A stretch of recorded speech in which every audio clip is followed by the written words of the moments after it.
This story is about a man I idolized for 30 years or more. These are my memories of this man when I was 5, 6, and 7 years old. The memories are factual as I remember them, but you have to remember I was 6 years old and very impressionable.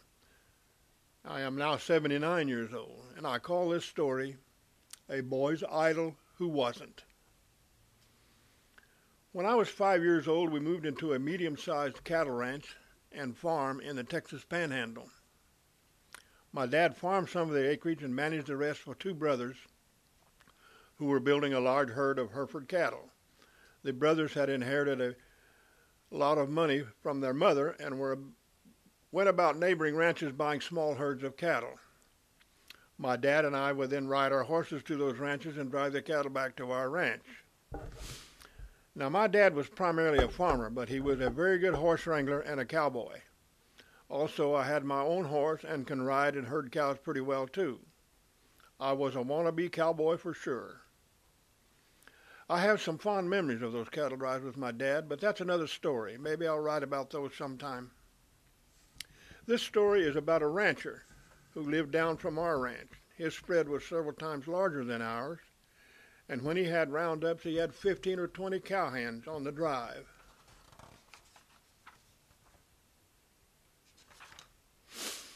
He lived alone in the big ranch house, and I do not remember if he had a wife or not. Years later in his obituary, it said he was survived by his wife and three daughters. He hired my dad to help on the cattle drives, and I got to go along. There were several days of branding and dehorning of the cattle. They also notched the ears and denutted some of them too. The man's name was Billy Jarrett, and he and my dad became good friends. I remember quite a few nights we had supper with him, and after supper they would sit and have coffee while Billy would tell stories about his accomplishments during his lifetime. My dad, and especially me, hung on to those stories with deep admiration and were awed by each and every story. At the time, I believe Billy was in his late 50s. What he was and what he told us about his life was just the kind of man I wanted to grow up to be. But again, remember, I was 6 years old and very easily impressed. He said he left home at 16 and joined the Army for a hitch. Mr. Jarrett said he joined the Texas Rangers at age 21. He told of many manhunts and shootouts with road agents and bank robbers. He was in on the chase and the capture of Blackjack Ketchum, who was a folklore bandit in our part of the state. There's an old hotel in our town of Dalhart called the Ketchum Hotel, built later, I'm sure. Billy said he single-handedly captured Bart Bonner. Bart Bonner was another highwayman in northern Texas and Oklahoma. No kin of mine, I've been told. The capture of Bart was a running gun battle that lasted 2 days and nights. Billy also told of the days he chased Pretty Boy Floyd, but he was never able to catch him. Now, history shows Pretty Boy Floyd did pass through Dalhart, Texas, and stayed 2 nights in a campground tourist cabin. My dad was a friend of the owner, Jerry Nyland, and we often bought groceries in the little store Jerry had at the campground. Ironically, Velda and I rented a house from Jerry in Dalhart after we were married. When he was 30, Billy left the Texas Rangers and became a deputy sheriff in Dalham County, Dalhart. In Dalham County, Dalhart was the county seat. He shot 2 cattle rustlers while he was a deputy and jailed several lawbreakers. Some years later, Billy retired from his deputy job to become fire chief. I reveled at his bravery on that job. He told of many fires he attended while saving 3 lives from burning buildings. In his late 40s, he bought his cattle ranch and raised Hereford cattle. He had a big spread of several hundred cattle and horses. His stories went on, and his exploits even in the cattle business. Billy Jarrett died at age 80. My mom told me about it. I was 36 at the time. Bill and I were living in Sunnyvale, California. I felt I felt sad on hearing of Billy's death, but it did bring back some memories. Some men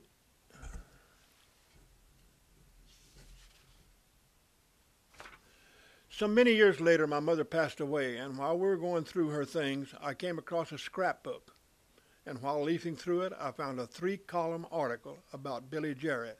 It was his obituary written in the Dalhart newspaper. I anxiously unfolded that old newspaper, hoping to learn more about my idol Billy.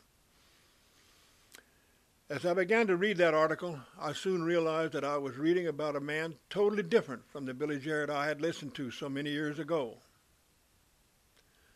The article said he ran away from home at age 19, not 16, as he told us.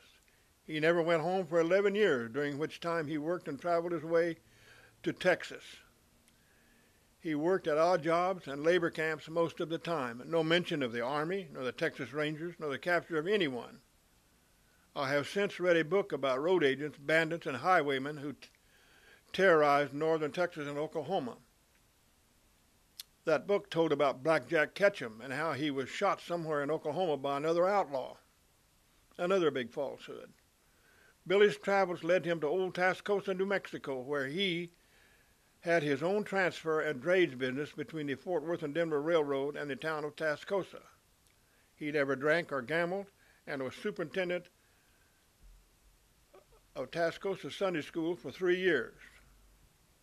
In 1901, Billy moved to Dalhart, started a transfer business.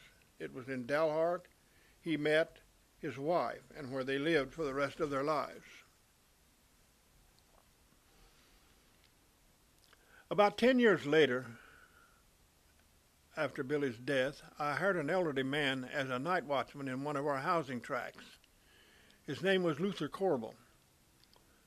And as I got to know him, I found out he also lived in Dalhart, Texas for many years.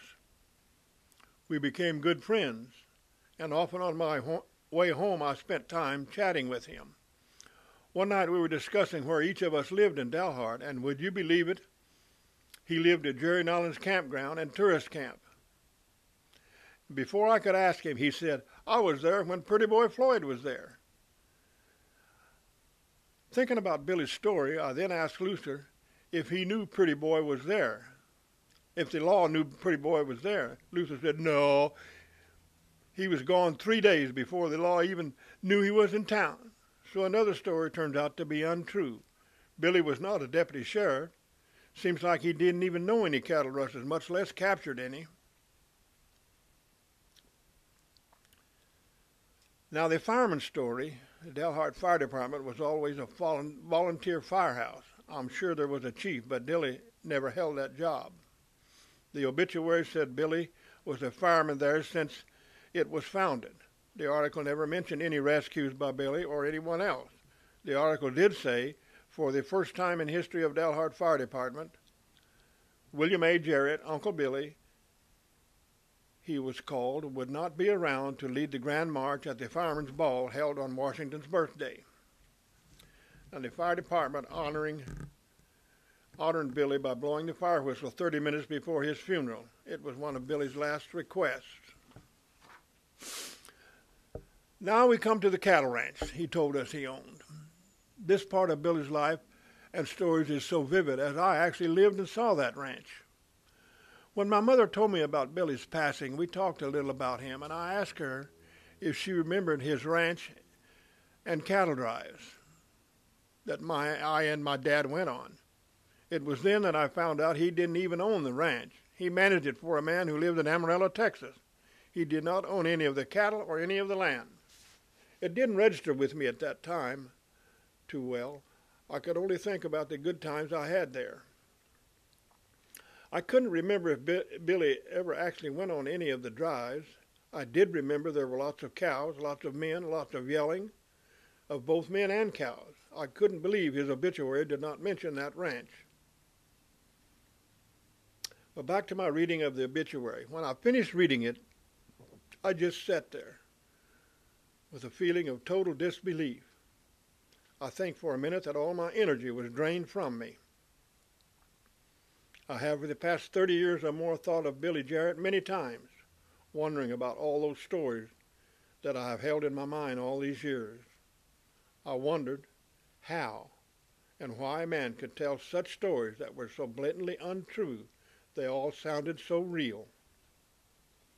Now I admit that I have exaggerated and put higher numbers on things to make it more interesting, but I could never hold a candle to someone like Billy Jarrett. I can only come to one reasonable conclusion, which was provided by my wife Velda. She has often said that every Texan she ever met, including me, was full of bullshit.